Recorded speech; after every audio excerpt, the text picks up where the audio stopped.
بسم اللہ الرحمن الرحیم وعن عبداللہ ابن عمرو وقال قال رسول اللہ صلی اللہ علیہ وسلم الکبائر الاشراک باللہ وعقوق الوالدین وقتل النفس والیمین الغموس رواہ البخاری وفی روایت انس وشہادت الزور بدل الیمین الغموس متفق علیہ۔ حضرت عبداللہ ابن عمرو ابن عاص رضی اللہ تعالیٰ عنہ کہتے ہیں کہ رسول اللہ صلی اللہ علیہ وسلم نے فرمایا، کسی کو اللہ کا شریک ٹھہرانا، ماں باپ کی نافرمانی کرنا، ناحق کسی کو مار ڈالنا اور جھوٹی قسم کھانا بڑے گناہ ہیں۔ یہاں تک کہ روایت بخاری شریف کی ہے، اور آگے فرمایا حضرت انس رضی اللہ تعالیٰ عنہ کی روایت جو مسلم شریف کی ہے، اس میں الفاظ ہیں جھوٹی قسم کھانا کے بجائے جھوٹی گواہی دینا کے یہ الفاظ ہیں۔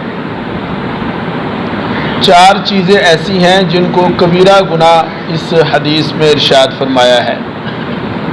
ان میں سب سے پہلی چیز ہے الاشراک باللہ، اللہ کے ساتھ کسی کو شریک ٹھہرانا۔ تو اس سلسلہ میں کل قدرے میں نے آپ کی خدمت میں بات عرض کر دی تھی کہ شرک کی کیا صورتیں ہو سکتی ہیں۔ دوسری چیز یہ ارشاد فرمائی کہ ماں باپ کی نافرمانی کرنا۔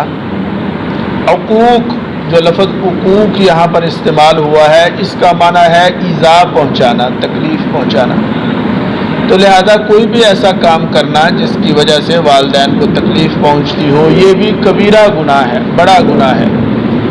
قرآن پاک میں اللہ رب العزت نے ارشاد فرمایا وبالوالدین احسانا، والدین کے ساتھ احسان اور حسن سلوک سے پیش آؤ۔ اس کی تفسیر میں، تفسیر عزیزی میں یہ ارشاد فرمایا گیا کہ وبالوالدین احسانا یہ 3 باتوں کو شامل ہے۔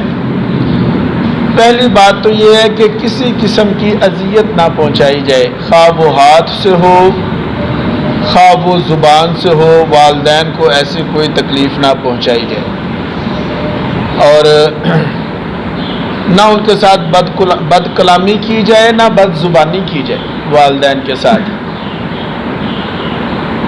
لہذا یہ حق ہے کہ مسلمان والدین جو ہیں ان کے ساتھ بد کلامی کرنا، بد زبانی کرنا، خدا نہ خواستہ مار پیٹ کرنا، یہ قطعاً حرام ہے، کبیرہ گناہ ہے۔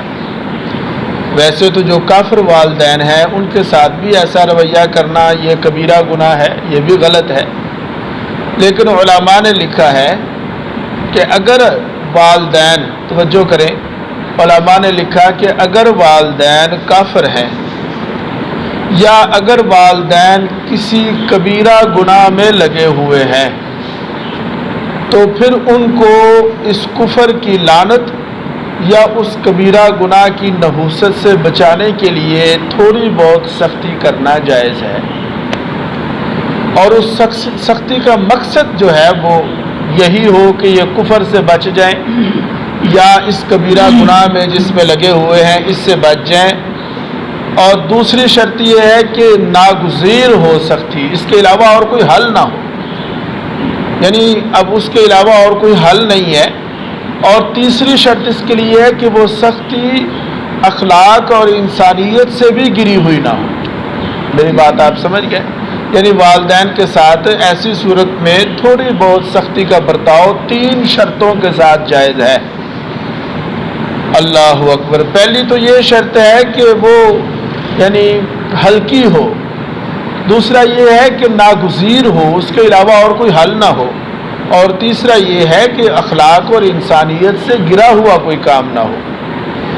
اچھا جی، تو فرمایا کہ 3 چیزیں ہیں جو ہم والدین کے ساتھ حسن سلوک میں آتی ہیں۔ ان میں پہلی بات تو یہ ہے کہ والدین کے ساتھ سختی والا معاملہ نہ کیا جائے۔ دوسری بات اس میں یہ ہے کہ ان کے ساتھ جہاں تک ممکن ہو جان و مال کے ساتھ ان کی خدمت کی جائے۔ اس سلسلہ میں بھی سن لیں کہ جہاں تک ممکن ہو کی شرط ہے، یعنی جو ہم اولاد پر والدین کی خدمت لازم ہے اس کے لیے بھی 2 شرطیں ہیں۔ ایک شرط تو یہ ہے کہ اگر والدین محتاج نہ ہوں اور بیٹا بھی اس قابل نہ ہو کہ ان کی خدمت کر سکتا ہو تو پھر فرض نہیں ہے. لیکن اگر والدین محتاج ہیں اور بیٹا بھی اس قابل ہے کہ خدمت کرے تو پھر سارے کام چھوڑ کے والدین کی جان مال سے خدمت کرنی چاہیے. اور تیسری چیز جو اس میں شامل ہے وہ یہ ہے کہ اطاعت و فرما برداری، کہ ہر حال میں ان کی اطاعت و فرما برداری کی جائے. اس کے لیے بھائی 3 طرح کی شرطیں ہیں، سنیں ذرا. پہلی تو یہ ہے کہ اگر والدین کفر کا حکم دیں، گناہ کبیرہ کا حکم دیں، گناہ کبیرہ کے ارتکاب کرنے کا حکم دیں، تو پھر والدین کی اطاعت بالکل فرض نہیں ہے، لازم نہیں. یا اگر وہ کسی واجب کام سے روکتے ہیں، واجبات سے روکتے ہیں، جیسا کہ حج فرض ہو گیا اس سے روک رہے ہیں، اور اسی طرح کسی ایسی چیز جو واجب ہے اس سے روکتے ہیں، تو پھر ان کی اطاعت نہیں کی جائے گی. دوسری یہ ہے کہ سنت مؤکدہ کو چھوڑنے سے روک رہے ہیں، مثلا جماعت کے ساتھ نماز پڑھنا سنت مؤکدہ ہے، اس سے اگر روکتے ہیں تو پھر کیا ہے، پھر 1-2 دفعہ تو ان کی بات مانی جا سکتی ہے لیکن عادت نہیں بنائی جا سکتی. سمجھا رہے بات کی نہیں؟ اور تیسری چیز یہ ہے کہ وہ نفل سے روکتے ہیں، مثلا کہتے ہیں کہ نفل بعد پڑھی، پہلے میری آ کے خدمت کر، تو نفل چھوڑ دینے چاہیے، ان کی خدمت کرنا ضروری ہے. تو یہ ہے کہ والدین کے حقوق کا خیال رکھنا. اچھا جی، تیسری چیز یہاں پر فرمائی جھوٹی قسم. والیمین الغموس، غموس کہتے ہیں کسی گزشتہ واقعہ کے بارے میں، کسی گزشتہ واقعہ میں کوئی کام نہیں کیا اس کے کرنے کی قسم اٹھانا. مثلا کوئی شخص یہ کہتا ہے کہ میں قسم اٹھاتا ہوں کہ میں نے فلاں کام کیا، اس حال میں کہ اس نے نہیں کیا، یہ جھوٹی قسم ہوگی، یہ بھی کبیرہ گناہ ہے. اور فرمایا کہ دوسری روایت میں اس کی جگہ یہ ارشاد فرما دیا کہ جھوٹی گواہی دینا.